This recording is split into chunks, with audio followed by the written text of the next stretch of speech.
Hey guys, it's me again, and here, let me take these off. I know it's been a while, but I have a good reason. I started school again, and that's been kind of rough. It's college, so you know. Also, I actually was able to do Halloween this year. I was a part of a haunted forest up at my school, and so that was like really awesome. I was like one of the main people. It was like great.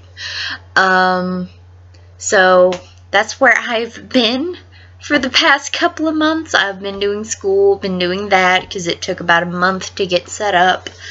But I am back, and I have some more bull crap that needs to be exposed. Okay, let me find the thing.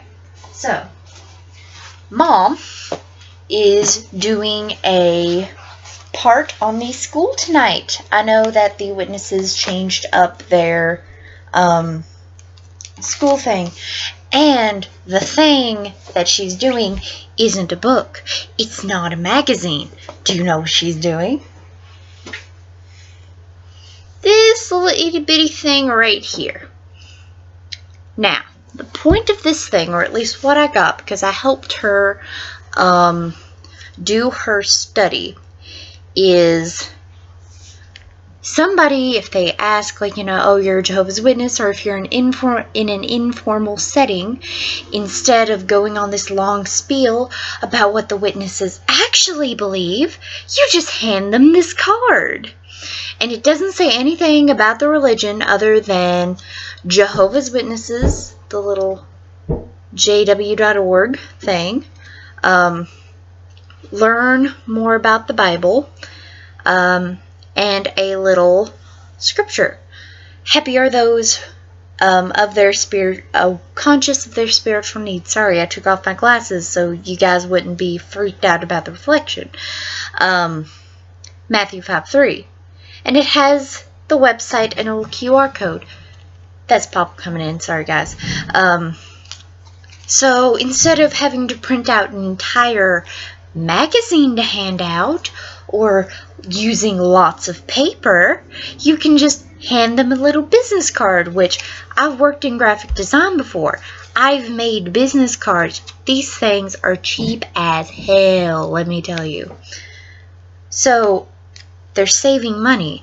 And you go to jw.org, and what you get on jw.org is not what the witnesses actually believe. jw.org is a public website, and it's a very sanitized version of their beliefs. They've had some really crazy stuff going on. They got some really crazy stuff going on behind the scenes when you're actually part of the religion. But this, I think they're doing this because they're broke. I don't have the research up in front of me right now, since I do make these videos very spur of the moment.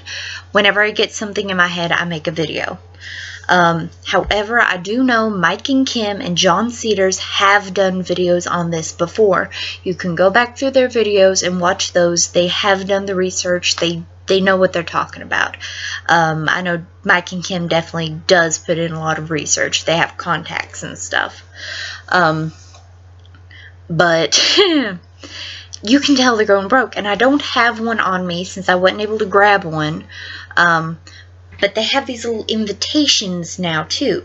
And they're like maybe this big and about this high. And they're these invitations to come to the Kingdom Hall to like come on Sunday. And it's not for any special event that I know of, because I asked Mom, and I know it's not Memorial time. Memorial is in April.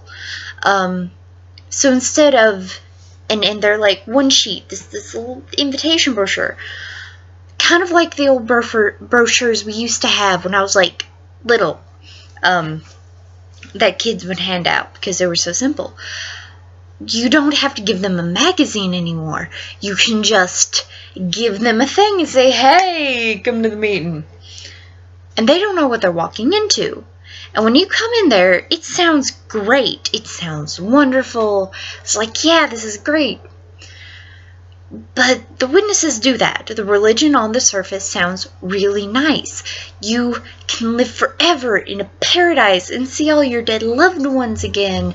And it's, especially to evangelicals, it's not that big of a leap for them. Excuse me, been drinking soda. So, you get these people, and they're like, yeah, this is great. And even the not learn from the great teacher, what does the Bible really teach? I haven't been through it in forever. But even the what does the Bible really teach? It's sanitized. It's heavily sanitized. So when you actually go and you get in and you're baptized after going through what does the Bible really teach? And then the weird stuff starts popping up. Stuff like, disfellowshipping, and I think they even, recently put a date on when Adam and Eve were created. Personally, I'm not too sure where I stand between creationism and evolution, because I'm not too sure where I stand on religion in general, but even creationists don't really put a date on, they have an exact year. Give me a second and I will find it.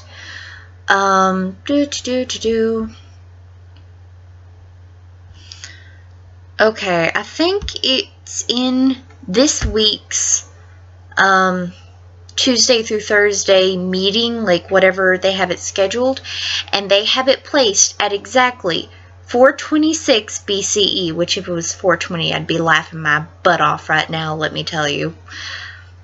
Blaze it. Okay, that was a bad joke. I'm sorry.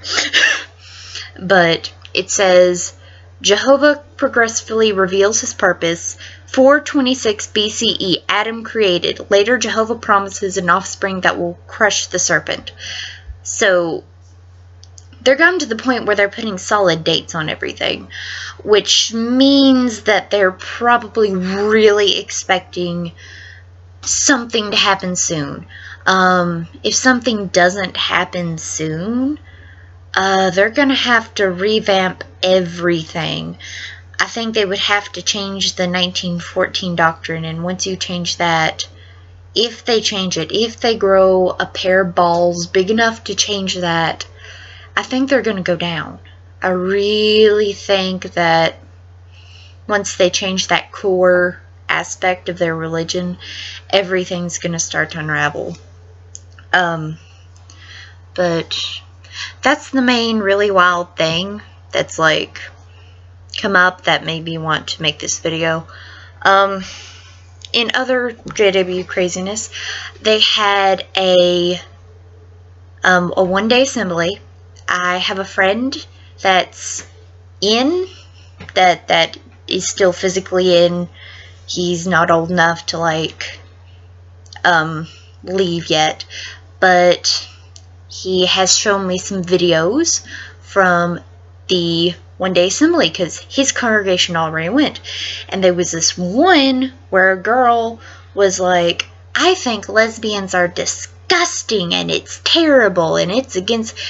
It was really homophobic. And I realize that, some of you out there, although you are anti-Jehovah's Witnesses, you may be anti-gay marriage as well. Just skip. Just leave now. I don't want to hear it in the comments. But anyway, and then they were like, well, how can you make your beliefs more palatable? So they really do think gay people are disgusting. They think they're gross. They think they're disgusting. And this is compared to maybe I was in high school still, so 4 or 5 years ago when they were saying, we are not homophobic. I remember hearing this at a district convention. We are not homophobic, although we do not agree with gay marriage. I took this at the time to mean, it may not be, I don't believe it, but you do you, man. Which, that's my stance on basically everything. You do you, bro. So, to go from that to this really strong, gays are terrible, die, kind of message in a really short time period. From the time I was still in to the time I was out, that's like 4 or 5 years. Just poof. Totally I wouldn't say 180 in their beliefs, but there was like a serious shift. I think Hot Pants Toni Morris has some dealings in that, but I think that's the craziest thing that I've heard. At some point I do want to talk about the Caleb and Sophia videos. I don't have an editing software right now, so everything you're seeing, the reason why sometimes things don't connect, like a jump, is because this is a stream of consciousness. I don't have editing software. So, but I do want to do the Caleb and Sophia videos when I get an editing software and when I get a screen recorder or download it or something to where I can piece it together and talk over it. Because Caleb and Sophia videos, some of them are, wow. But anyway, I think that's it for this video. I will talk to you all later, and I hope you guys have a wonderful day.